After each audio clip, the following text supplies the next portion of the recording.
Sir,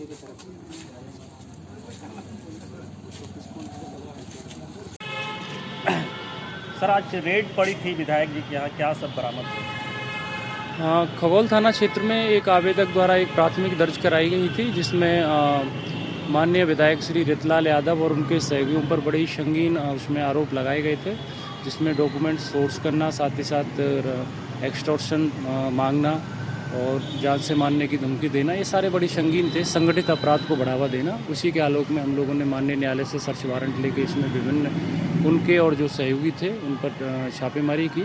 तो उसी क्रम में हम लोगों को लगभग 10.5 लाख रुपए हमने नकदी बरामद की। इसके अलावा 77.5 लाख के हम लोगों ने ब्लैंक चेक बरामद किए हैं, जो कहीं ना कहीं संदिग्ध और अवैध गतिविधियों की तरफ इशारा करते हैं। इसके अलावा 6 ब्लैंक चेक हैं और इसके अलावा 14 डीड और एग्रीमेंट भी हैं, जो कहीं ना कहीं लैंड ग्रेविंग की तरफ इशारा करते हैं। इसके अलावा 17 चेकबुक और 5 स्टाम्प हैं और 6 पेन ड्राइव हैं, वॉकी टॉकी है।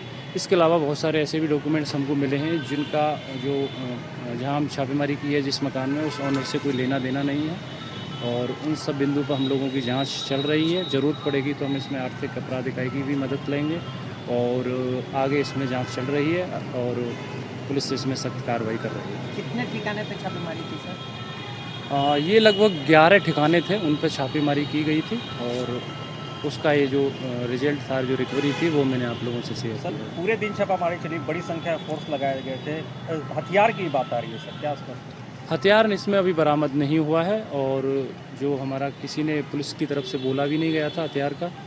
और दूसरी बात ये है कि रही उसकी आपकी बात की पुलिस के डिप्लॉयमेंट की, तो डिप्लॉयमेंट हम लोग उसमें हमारी ये ट्रेनिंग का हिस्सा होता है, किस तरह से करते हैं। 200 के अराउंड हमारा डिप्लॉयमेंट था, जो हमारा रूटीन प्रोसीजर है। हम लोग उसमें विधि व्यवस्था ये सारी चीज़ों को ध्यान में रखते हैं, कहीं कोई लॉ एंड ऑर्डर ना हो जाए, तो उसके दृष्टिकोण से हम लोग लगाते हैं। कुछ होर्डिंग भी हुआ था सर वहाँ पर? क्या हुआ? वहाँ पे कुछ हंगामा टाइप का भी हो सकता है? कोई हंगामा नहीं हुआ, पूर्णतः शांतिपूर्ण वातावरण में छापेमारी हुई।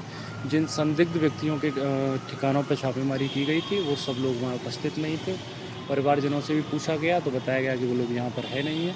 सुबह से शाम तक चलती गई रेड चलती गई, तो कोई लोग वहाँ आया भी नहीं वहाँ पर। विधायक जी मौजूद थे क्या वहाँ? कोई नहीं था, मैंने जैसा बताया उनसे संपर्क किया गया था? उनके परिवार के जनों से हमने बुलवाया था कि उनको बुलाया जाए, लेकिन कोई नहीं आया वहाँ। कितने थाने के पुलिस सब है और कितने? हमारे अनुमंडल की पुलिस थी, उसमें हमें बाकी की जो है हमारा रिजर्व फोर्स है विसैप, उसका सहयोग था, एसटीएफ का भी सहयोग था। बेसिकली ये मामला रंगदारी से संबंधित है। मैंने बताया कई मामलाएं रंगदारी के साथ साथ इससे जान से मारना, धमकाना, साथ ही साथ ऑर्गेनाइज्ड क्राइम को बढ़ावा देना, जो भारतीय न्याय संहिता के जो सेक्शंस हैं जिसमें 111, 112 वाले, वो भी इसमें जुड़े हुए हैं। टोटल 11 लोगों का नाम दर्ज है। हाँ, इसमें बाकी की डिटेल्स आप लोगों को सब मिल गई हैं, वो तो मिल गई हैं। ठीक है, थैंक यू सर।